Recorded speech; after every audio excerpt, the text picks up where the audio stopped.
right, take a look at this. Can you read what this whiteboard says? No? Okay, how about now?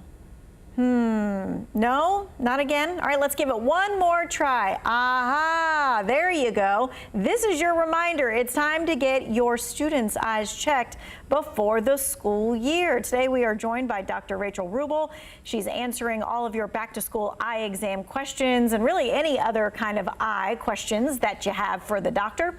This is how you get your question to our expert for today. The number is 336-379-5775. You simply text your question. It is anonymous, but you get your question answered in real time.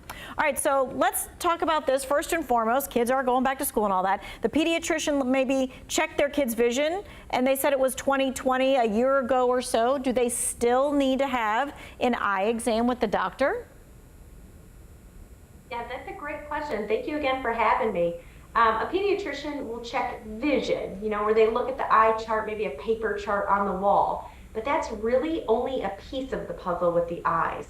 There's so much more that an eye doctor will check. Things like depth perception, color vision, how well the eyes track together, which is important when kids are learning to read words or sentences.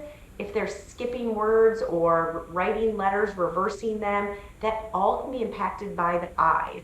So it's really important to have a thorough, comprehensive eye exam with the eye doctor to make sure the visual system, not just the vision, is all working together. Okay, the pediatrician kind of does the overview, but you really do need to have that eye exam. All right, now, a lot of parents, I think, would think that they would notice if their kids had a problem with their eyes or their vision. Some parents may notice things like eye rubbing, or they're squinting, or frequent headaches, maybe covering an eye when they look at something or turning their head. Some kids may say they have double vision, or teachers and parents may notice that kids lose their place while reading, or they may have difficulty remembering what they read because the eye and brain are not working together. And we actually often see kids misdiagnosed or untreated with vision conditions, and they may be misdiagnosed with things like ADHD or dyslexia or learning behavior issues that can go back to the eyes and not being fully corrected and working together. I remember when I needed glasses as a kid, I just didn't tell my parents anything, and I came home and I didn't have good grades on a test, and they were like, what's going on? And I'm like, I just couldn't see the board. And they're like, why didn't you tell us? And I'm like, I don't know, right? Because kids do that sometimes. So that's why you got to go to the eye doctor. That's exactly right, because kids sometimes don't know what they can't see or what normal is. So watching those grades and that performance level in school is really important. And it impacts kids too. It develops low self-esteem and self-confidence if they're not doing well. All right, so this is a common question. When should a child have an eye exam? I know we're saying it's back to school time, but is that every year back to school?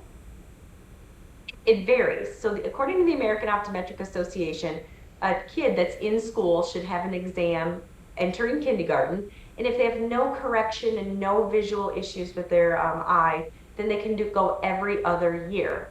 If the child is wearing contacts or glasses or has anything that the doctor is watching, they definitely should be going back yearly. Okay. And parents always say this, get away from the screen, you've got too much screen time. But can too much screen time actually be a problem? Yes, it can. I'm a big advocate. I have a first grader and second grader, and I limit their screen time. Screen time can cause a lot of eye strain, eye fatigue, headaches, neck pain, blurry vision.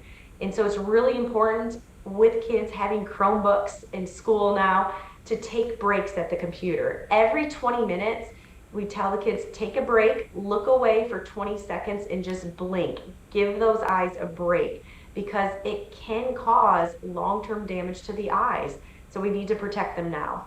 All right, well, this is kind of a follow-up question to someone who just texted this in. They said, what can help prevent eye pain from staring at computer screens from work and school? I've got blue lenses on my glasses, but I still kind of experience eye pain from all the screen time.